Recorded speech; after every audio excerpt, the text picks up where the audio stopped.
Sierra दुअरा हुअरा कही के डरवावेली माई आ हाथ से सानी के भात उठावेली मामा के कौ रखियावेली माई हाथ से सानी के जनऊ चार घर तेली चुन्नी के सार बने शंभू भुटेली तू पुपूत बने भलही पर माई के मोह कबो न भुलाई पुत कपूत बने भलही पर माई के मोह कबो न भूल पिली सिकरिया गटई पर उजर बस शब्द करिया भोंके ना धीरे से धरे कपच के आवे कहो के भाई बच के। तो नमस्कार मित्रों, स्वागत है आप सभी का बसंत बिहार में। और हमारे साथ यहाँ पे है भारत के मशहूर कवि बादशाह प्रेमी जी। हालांकि ये भोजपुरी को एक अलग ही पहचान दी है अपने भोजपुरी के द्वारा, और ये हास्य कवि है। ये इनका आता पता सब एक कविता में ही बता देते हैं। इसमें आपको मान लीजिए कि ऐसे जनरली पूछने की जरूरत नहीं है, लेकिन हम जरा ये जानने की कोशिश करेंगे कि आखिर इनके मन में कवि बनने की ललक कैसे पैदा हुई। तो बादशाह प्रेमी जी, सबसे पहले तो आपका स्वागत है। जी नमस्कार जी। सबसे पहले तो आपको बता दूं कि ये कविता कहीं किसी पाठशाला में पढ़ाई नहीं जाती, ना ही कोई सिखा सकता है कोई शिष्य बना करके। ये प्रकृति प्रदत्त है, इसको जगत कहा जा सकता है। और दूसरी बात की कविता लिखते मुझे हो गया 1975 में हमने शुरू की कविता लिखनी जी। और अभी 94 में मेरी पहली पुस्तक छपी थी। अनवरत मुझे 44 साल तो हो ही गए लगातार इस क्षेत्र में। तो विशेष तौर से हमने अनूठे प्रयोग किए हैं और मेरी भोजपुरी की लगभग 1000 से ज़्यादा कविताएं आजकल सारे प्रयोग लगभग सफल रहे हैं। जी बिल्कुल सफल रहे। और कविता मैं वही कहता हूँ जहाँ एक साथ बाप बेटी भाई बहन सारे लोग बैठ के सुने और सबको लगे कि हाँ ये बढ़िया अच्छे ढंग से कही गई है बातें, वैसी बातें पढ़ता हूँ, साफ सुथरी बातें पढ़ता हूँ। ये जानना जरूरी है कि कविता में जो कुछ भी हमने A to Z लिखा है वो 101% सत्य है। चाहे वो पानी के पिल्ला, बलीटर के पाड़ी, कुकुर भोज, जो भी कुछ कविताएं हमारे सामने जो घटनाएं घटित हो जाती हैं उसको हमने केवल कविता का रूप दिया है, अपने शब्द दिए हैं, बाकी घटनाएं वैसे ही घटित हुए जैसे हमने वर्णित किया है। और दूसरी चीज बता दूं आपको कि कविता प्रश्न किया आपने कैसे लिखने लगे, कौन आपको सिखाया, तो इसके विषय में कविता ही सुनाता आपको, सुनिए। भोजपुरी की बात है, जैसे मैं कैसे कविता लिखने लगा ये जानना जरूरी है कि हम के हई हम का हई साचे बताई आपसे उहे कहिले रात दिन सिखनी जे अपनी बाप से बापी की गोदी जन्म भइल सगरो हमरी कविताई के यही में आधा बखरा बा दूधो के हमरी माई के। वाह जी वाह। हमरा ख्याल बा पचवा में हम पढ़त रहनी तहिया से बाबूजी कहिए रे ससुरा, तो हम पूछबी कहिया से। हमारी बाबूजी के मामा ससुरा दूगो बड़ी प्रसिद्ध गाड़ी है। बहुत चिड़चिड़ा दिमाग के बाबूजी रहनी, तो उहे के चिड़चिड़ापन के चलते हम कविता लिखे लगनी कि हमरा ख्याल बा पचवा में हम पढ़त रहनी तहिया से बाबूजी कहिए रे ससुरा, तो हम पूछबी कहिया से। इतना सुनते बरमंडे पर पारा उनके नाचे लागी, वो लोग हमके चुटियावे हम जान तेज भागे लागी। दौड़ावे लगे तब कहीं तो रुकबा मामा रह जेब, हम तनकी भर रुके कहब दौड़ा मत भय ढह जेब। वाह जी वाह। अब बाती के तुक ताल बैठे तब मन बढ़ी सीखे लगनी, अपन उनकर संवाद कुल एक एक लाइन लिखे लगनी। पहली कविता के जन्म हवे सन 1975 के। अपनी खेते में धल हेले बाबूजी बकरी 76 के, उ बाण छान के ले अइले हम खोल खाल हुरका देहनी। वाह जी वाह वाह। उ बाण छान के ले अइले हम खोल खाल हुरका देहनी, उ हमरा के कविता देहले हम उनके कुछ ना देहनी। उ मार मार पूछे लगले काहे बकरी तो खुलले हो, खोलही के तोरा रहल हो तो काहे ना हमसे बोलले हो। हम कान पकड़ क्रिया खैनी अब ना परब एह पचरा में, माई हमके लुकवा लेहली हौहा के अपनी अचरा में। वाह वाह। हम कान पकड़ क्रिया खैनी अब ना परब एह पचरा में, माई हमके लुकवा लेहली हौहा के अपनी अचरा में। हम परल परल सोचे लगनी तबले माथा चकरा गइल, आंसू बन के बिजली की तरह कविता कागज पर आ गइल। वाह जी वाह वाह प्रेमी जी। वो कविता लिख के देनी हम बाबूजी के धीरे से, तो यो खोजला साझी ले हमरा के होत फजीरे से। राती के खाना खाते में मारे खाती डंटा तन ले, माई बीचे में पड़ गई तब जाके वो कोई सो मन ले। माई हमरा रोक दिली जाए दे खात में पिलू कूर के नहीं मार सब कहेला। तो राती के खाना खाते में मारे खाती डंटा तन ले, माई बीचे में पड़ गई तब जाके वो कोई सो मन ले। बाकिर जाते जाते कहले अपनी करनी के फल फरबे, असली हमार शराब हुई तो जिंदगी भर इहे करबे।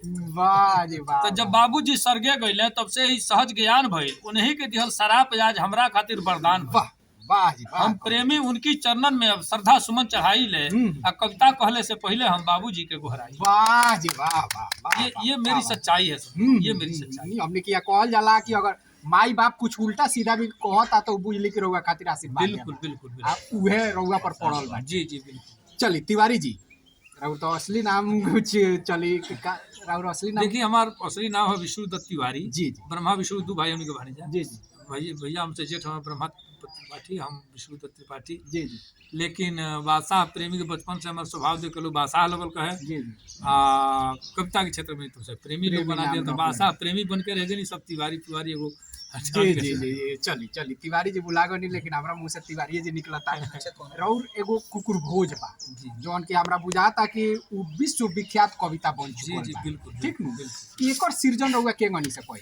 दरअसल हमरे यहाँ, अब नाम तो नहीं रखो, हमारे यहाँ एक जने मंत्री जी के अच्छा कार्यक्रम रहे, हाँ बहुत बड़ा आयोजन भइल, ओकर नाम रखाई रहे प्रतिभोज। अच्छा जीतले के बाद एगो बहुत बड़ा अच्छा पैमाना पर कैला कार्यक्रम, जिसमें 50,000 से प्लस लोग रहे। अच्छा खाए खातिर आई रहे। हाँ, सब लोग जुटे रहे। में गुड्डू रंगीला अभी पहले पहले चटका रहना गावे खातिर गए रहे उजा। अच्छा तो ओमे भीड़ रहे। अब देहात के लोग पहली बार बफर सिस्टम देखले रहे, तो उस समय से पहले ही आदमी ठेला ठेली कह के पूरा गेट वोट जौन लगे रहे, तो अगल बगल के छोंदारी सब टूट के गिर गए। वही पर धड़ धड़ भड़बड़ लगल ढूके अंदर जाके। जी, जी, जी। अब जौने मिलत तोने लोग ले ले लगल खाए, तले ने पुलिस जाके लगल सब लाठी भाजे, जेने जेने चुटिया चुटिया लोग के मारे।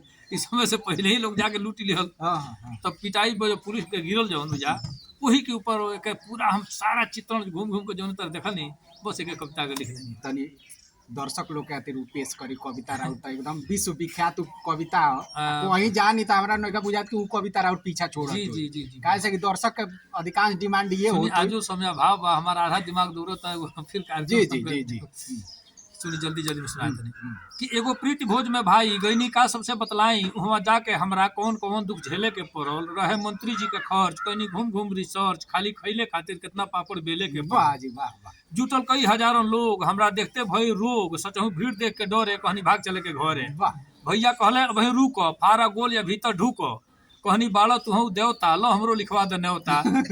तबले पीछे से धकियाव, तो देखनी ढेर लोग के आव, चहनी बामे दहिने हेलल, बाकी ऐसा आदमी ठेलल हो गईनी बिघा भर आगे, लागो लोग निहुरिये भागे। आ गिरल गेट टूट के ओकरे ऊपर हेले के पड़ल, खाली खैले खातिर कितना पापड़ बेले के वाह पड़ल। जी वाह। अब धैल रहे प्लेट सजा के, लागल भागे लोग उठा के, कहीं सब्जी, कहीं पूरी, कहीं पुलाव, कहीं तंदूरी। जे बरियार रहे धकियावे, जे लमहर रहे उपावे।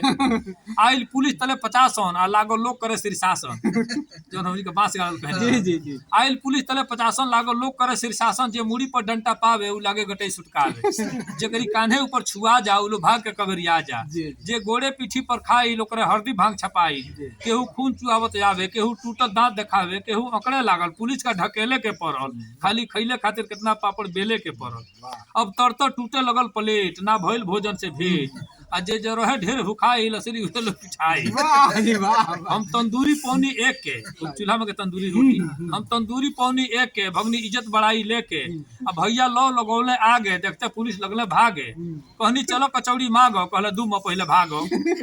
का हो इहे हो प्रतिभोज, पंखा पीठ हो गल सोज। हम कहनी ई बफर कहाला, कुकुर ऐसन आदमी खाला। वाह जी हम वाह। कहनी ई बफर कहाला, कुकुर ऐसन आदमी खाला। केहू कहेला गोरुआ खाज, इहो देख ले हम आज। आ छीना झपटी, धक्का मुक्की, थेथर होई उहे ढुकी। वाह जी वाह। आ जे शरमाई ओकरा खलिए पेटे खेले के पड़ल, खाली खैले खातिर कितना पापड़ बेले के पड़ल। अंतिम कड़ी वहाँ रहे व्यवस्था नीके, बाकी का कहीं आदमी के न्योता 20 जने के रहे, वहाँ 80 आदमी ढहे। कुछ लोग सुने आयल गाना, बाकी खाए लागल खाना। वाह जी वाह वाह। हमरा जिंदगी भर ना भूली, केहू खुश रहे चाहे फूली, आ पीछे लौटे खातिर जोर लगा के ठेले के पड़ल, खाली खैले खातिर कितना पापड़ बेलने के पड़ल। जी। वाह जी वाह। चली कवि जी, अब लास्ट में हम जानने के चाहेब कि रउआ जौन अपन आता पता बतावे नी कि पीली बिया जौन है गोटई पर एकदम 16 आना सही बा। हमारे जी। गांव के सुन आंकड़ा बहुत जे ये जाति से वर्ग से जुड़ल लोग भी बा, हाँ, ओसे अगर पूछे कोई तरीका में ब्राह्मण कितना बने, ठाकुर कितना बने, वो लोग नहीं बताए, लेकिन एक गणना गणित हमें लबा एकदम एक्यूरेट भाई। एकदम एक्यूरेट बा। वो पता करी आप से सर्च करी निश्चित कुछ फरका हल्का कुछ फरका हो तो फरका, तो मान ले कि बढ़त होई। कुछ नहीं का बढ़ल, अभी कुछ नहीं का बढ़ल। अभी तो फिलहाल जो बाटे हुए बाटे काहे कि 8-10 साल तो हमको हो गए, 10 साल की अंदर में कविता भइल बा। जी जी 10 साल के तो फिलहाल प्रमाण बा जी कि बाभन के जाते हैं बानी बेकार, आपो सब जान नहीं परिचय हमार।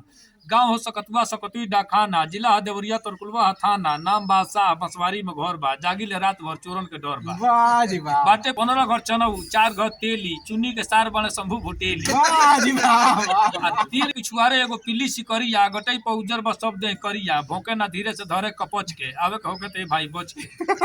आ देखते में ओकरा का होला बुखार, आपो सब जान नहीं परिचय हमार। बरहो महीना अनहरिये के आस बा, चारू ओर बांस खूब जा कंजास बा। आ दिया दुआरे के तनिको बुताला रहे पूर्णिमा अमावसा बुझाला। वाह जी वाह, एक बेर हित जिन भादों में आवे जिंदगी में फिर को मुंह न देखावे। दिनहू में मच्छर फुला देला काट के, कितने लोह लेला दरी उलाट के, मोर मैदान खातिर होला हरानी, हेले के पड़ेला जंघा भर पानी। वाह जी वाह। अब वही भइला एकर सुधार, आपो सब जान ले परिचय हमार। 125 घर बाटे आबादी, कौन कौन जाति बाटे सगरो बता दी। 34 घर बाभन राजपूत 22, हरिजन के घर बाटे 26-28।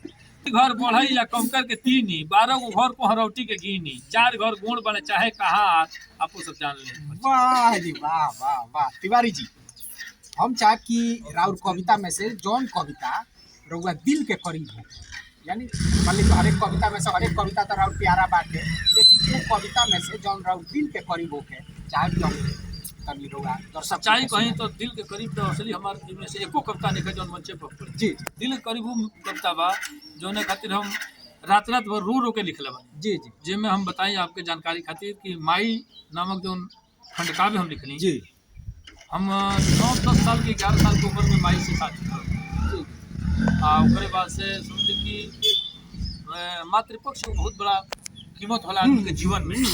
उनके लेके हम बहुत मन में श्रद्धा रहे कि कुछ कही जाए तो मन जब जब हमार उद्वेलित भइल तो वो काव्य संग्रह के पूरा करे खातिर हम लगौनी लोग सब सवैया छंद में लिखले बने। 2-3 गो छंद आपके सुनाए थे क्योंकि समय अपनी महतारी के बिना केहू दुनिया में नहीं पैदा जो हमारे दिल के करीब रहला पूछनी है तो सुनाओ था। 2-3 गो छंद सुनी जी।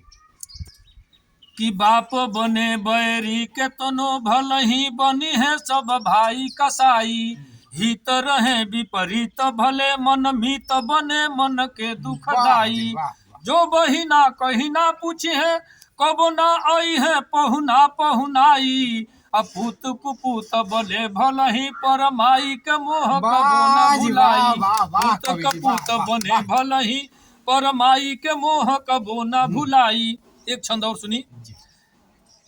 लड़का अगर बिस्तरा गिर कर दलो तो माई अपने गिलका पर सुती ओकरा के सुखल के सुताई। सबके साथे भइल भाई सुनी कि गील गदेली हटा के धरेनी तो सूखल खाते सुतावेली माई, काने कपारे लगावेली तेल सुतावे तो लोरी सुनावेली माई, आपन भूखी अंगेजी के भीतर भोजन रोज करावेली माई, झारी के धूर धरे अचरा मुँह चूमी के गोद उठावेली माई, झारी के धूर धरे अचरा। एक और प्यारा छंद सुनली जब बात छेड़ देनी है तब कि लागल नीनी कबो सजवे पखुरा झकझोरी जगावेली माई, लागल नीन लइका सहे अगर सुत गल तब महतारी कितना दुलार से उठा के है। लागल नीनी कबो सजवे पखुरा झकझोरी जगावेली माई, लाल के गाल चुमे छनही सब आलस दूर भगावेली माई, आइल बासियरा दुअरा हुअरा कही के डरावेली माई, आइल बासियरा दुअरा हुअरा कही के डरावेली माई, हाथ से सानी के भात उठावेली मामा के कौ रखियावेली माई, हाथ से सानी के भात उठावेली मामा के कौ रखियावेली माई। सरकार हमरा जिंदगी में हिम्मत ना भेल कि 10 गो छंद माई पे पढ़ी पाई, हमार गला रुझ जाला। लेकिन एगो और प्यारा छंद आपके सुनाए थे, सुन लिया जाए। केहू दुश्मन के भी माई अगर मर जा या कहीं बेटी विदा हो तो के माई माई कही के अगर रोवे लागे तो देखी कि गला भर जाए आदमी के, एकदम कारुणिक दृश्य हो जाला। सुन जा कि माई कहीं सुख पाई सदा बिनु माई के बाद दुनिया सब सुना, माई कहीं सुख पाई सदा बिनु माई के बाद दुनिया सब सुना, माई हवे अनमोल पदार्थ जाई त माई मिली कतहु ना, माई के याद भुलाई कहाँ कैसे बिसरी घुघुमा घुन घुना, माई के याद भुलाई कहाँ कैसे बिसरी घुघुआ घुन घुना, माई मरे मुदई के तबो देखले से बढ़े दुख यापन दूना, माई मरे मुदई के तबो देखले से बढ़े दुख यापन। वाह जी वाह वाह वाह। चलिए तिवारी जी, रउआ अपना जीवन से जौन भी जीवन रउआ जी रहल बानी जैसे प्रसन्न बानी, कोनो बहुत खुशी बस कोनो रउआ ऐसा इच्छा जौन की मान ली कि रउआ चाहते हुए भी अपूर्ण हो। मनुष्य के जीवन में 2-3 बातें आप ध्यान रखिए। जी सबसे सफल जी सुखी वह है जी जो बिस्तरा पर जाए 5 मिनट के अंदर उसको नींद आ जाए जी, गुसल खाने में जाए 2 मिनट में उसका पेट साफ हो जाए। ये सबसे स्वस्थ सुखी व्यक्ति का बिल्कुल बिल्कुल बिल्कुल। और दुनिया में सबसे सुखी व्यक्ति वह है जिसका बेटा आज्ञाकारी हो, जिसकी भार्या जो है उसकी सहधर्मी जो है उसके पक्ष में हो और उसकी बेटियां जो है उसके साथ कदम से कदम मिला के चलने वाली हूँ, वो सुखी इंसान होता है। और मैं इसमें सबसे सौभाग्यशाली हूँ। मेरा बेटा आपके सामने देखिए बैठ के रिकॉर्डिंग कर रहा है और मेरी जितनी भी तमाम सारे लगभग 1000 से ज्यादा वीडियो मेरे हैं यूट्यूब, फेसबुक, इंस्टाग्राम, गूगल पर, ये सारे देन इन्हीं लोगों की है। मैं कविता लिखता हूँ तो अपने बेटे बेटियों को बैठा के सुनाता हूँ और वो लोग क्लियर करते हैं ये सुनाने लायक है पापा, तो मैं जाके सुनाता हूँ, जिसके लिए आज पूरी दुनिया में मुझे जश्न है।